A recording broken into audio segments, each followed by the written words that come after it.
या देवी सर्वभूतेषु शक्तिरूपेण संस्थिता नमस्तस्ये नमस्तस्ये नमस्तस्ये नमो नमः. नमस्कार. पीस ॲडमायरर्स या आमच्या यूट्यूब चॅनलमध्ये आपलं सर्वांचं स्वागत. बघता बघता या नवरात्रीमध्ये नवदुर्गा सिरीजमध्ये आपण येऊन पोचलोय नवरात्रीच्या 9व्या दिवशी. तर आजची आपली 9व्या दिवशीची नवदुर्गा कोण आहेत? आजची जी नवदुर्गा आहे, जिने रणांगण गाजवलं, औरंगजेब सारख्याला झुलवत ठेवलं, बरोबर आजची आपली नवदुर्गा आहे छत्रपती शिवरायांची सून ताराराणी. औरंगजेबाचं स्वप्न होतं की पूर्ण हिंदुस्थान हा आपल्या ताब्यात आला पाहिजे. तशी त्यांनी सुरुवात पण केलेली. पण जशी औरंगजेबची स्वारी दक्षिणेकडे आली तेव्हा त्याला सामना करावा लागला तो आपल्या छत्रपती शिवाजी महाराजांचा. महाराजांमुळे त्याला दक्षिणेचा भाग जिंकणं जवळजवळ अशक्य होतं. औरंगजेबची सेना तशी लाखात होती, असं म्हणतात 7 लाखाहून अधिक त्याची सेना होती. आपले मावळे तसे संख्येने खूप कमी होते. पण आपल्या मावळ्यांची खासियत काय होती माहितीये? चपळाई आणि गनिमी कावा.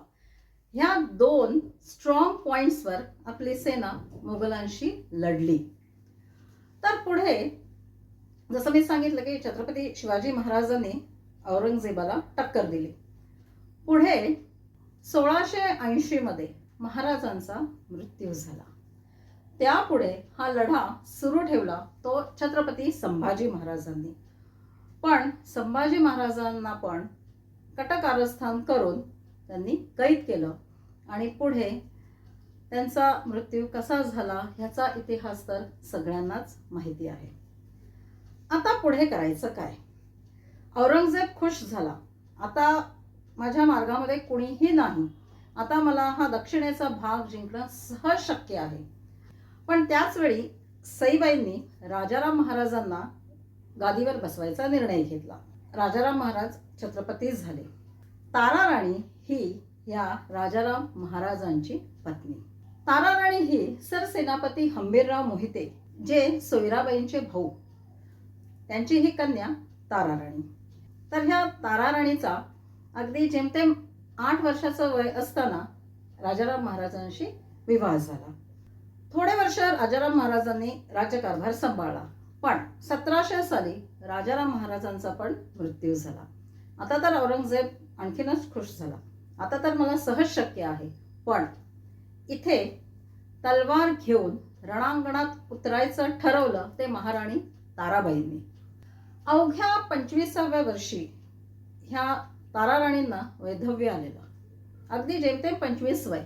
पण फार काळ दुःख कुरवाळत न बसता त्यांनी परिस्थितीचं भान राखलं की नाही, रडत बसलं तर राज्य औरंगजेबाच्या ताब्यात नक्की जाणार.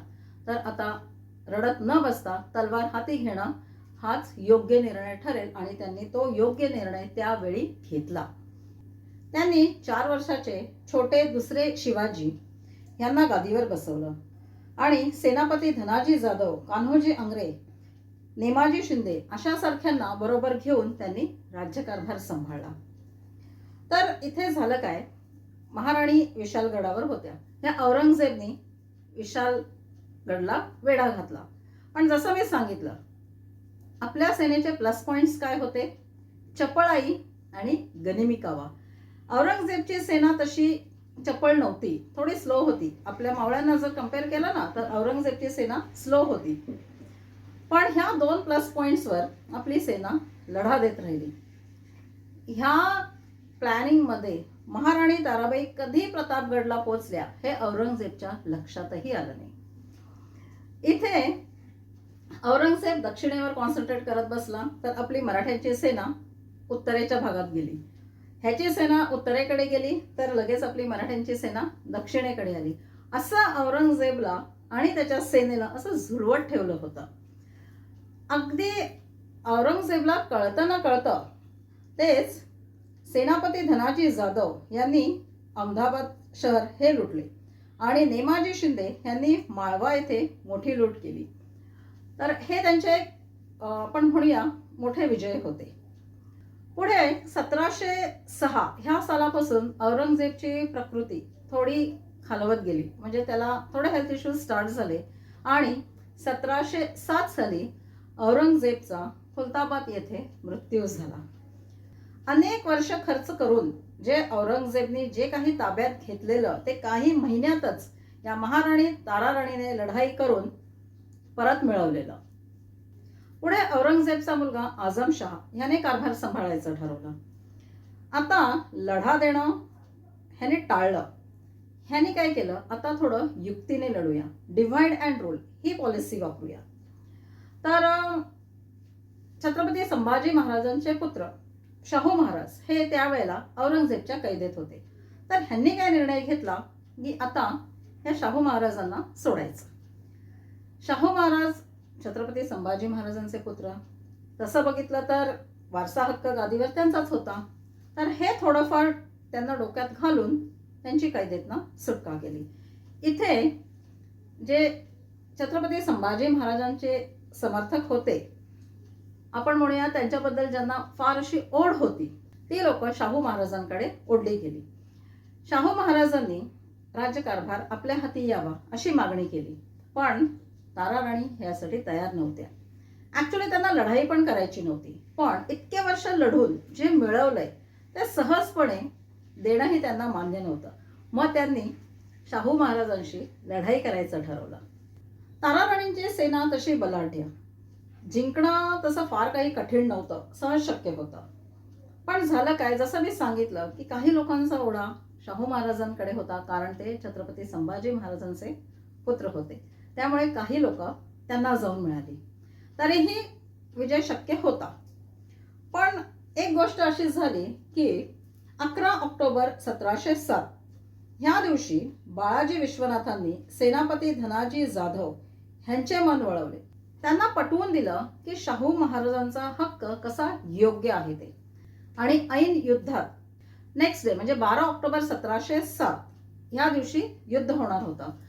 आणि बरोबर युद्ध चालू असताना सेनापती धनाजी जाधव यांनी ताराराणींची साथ युद्धात सोडली आणि ते शाहू महाराजांच्या सेनेला जाऊन मिळाले.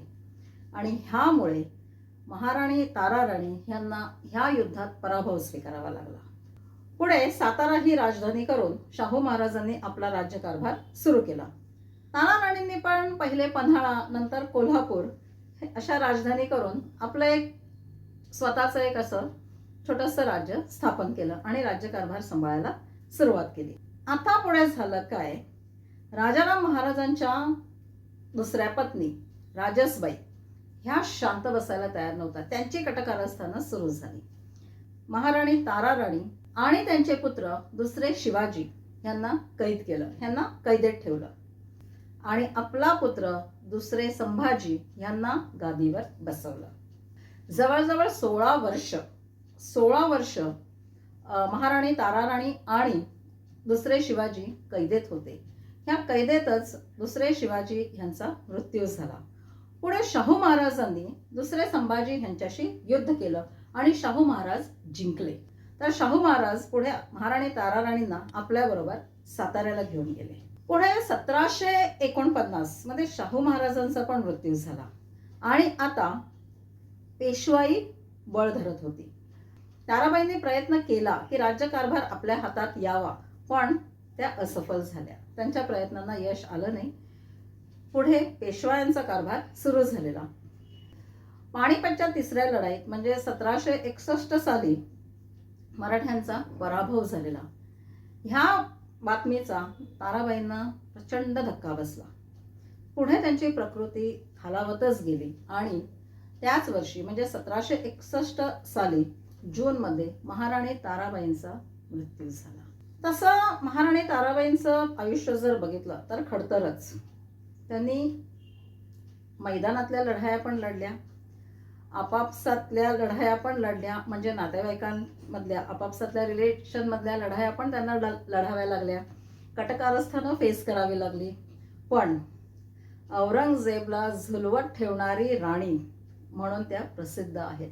मुघल इतिहासकार काफी खान आणि आणखी एक इतिहासकार भीमसेन सक्सेना हे मोठे इतिहासकार पण महाराणी ताराराणींचं त्यांच्या लेखांमध्ये कौतुक करायला विसरले नाहीत. म्हणजे आवर्जून महाराणी ताराराणींचं त्यांनी कौतुक केलंय. कवी परमानंदांचे सुपुत्र देवदत्त यांनी महाराणी ताराराणी यांच्याविषयी अतिशय सुंदर शब्द लिहिलेत. दिल्ली झाली दीनवाणी, दिल्लीशाचे गेले पाणी, ताराबाई रामराणी भद्रकाली कोपली. म्हणजे महाराणी ताराराणी वेळ पडल्यावर रणांगणात भद्रकालीचं पण रूप धारण करायच्या. म्हणजे इतका त्यांचा दरारा होता. अशा होत्या आपल्या महाराणी ताराराणी. खरं तर छत्रपती शिवाजी महाराज, छत्रपती संभाजी महाराज, छत्रपती राजाराम महाराज आणि पुढे महाराणी ताराराणी, आपण जर ह्यांचा इतिहास व्यवस्थितरित्या पाहिला ना, तर योग्य वेळी, अगदी योग्य वेळी त्यांनी मुघलांचं राज्य रोखून धरलं. त्यावेळेला ह्या लोकांनी जर लढा दिला नसता, ह्या लोकांनी जर लढाया केल्या नसत्या, तर आज काय झालं असतं? फक्त विचार करा. तर ही आपली अशी नवरात्राची सिरीज, नवदुर्गा सिरीज. उद्या दिवस आहे विजयादशमीचा, दसऱ्याचा. अनेक गोष्टींवर विजय मिळण्याचा दिवस म्हणजे विजयादशमी. तर उद्याचा आपला विजयादशमीचा व्हिडिओ अगदी खास असणार आहे, अगदी खास. तर तो खास का असणार आहे आणि त्या व्हिडिओमध्ये मी नेमकं काय सांगणार आहे, कुठल्या नवदुर्गेविषयी सांगणार आहे का आणखी काही स्पेशल मेसेज तुमच्यासाठी मी घेऊन येणार आहे, हे पाहण्यासाठी आपल्याला भेटायचं आहे उद्याच्या खास व्हिडिओमध्ये, विजयादशमीच्या व्हिडिओमध्ये. तोपर्यंत नमस्कार.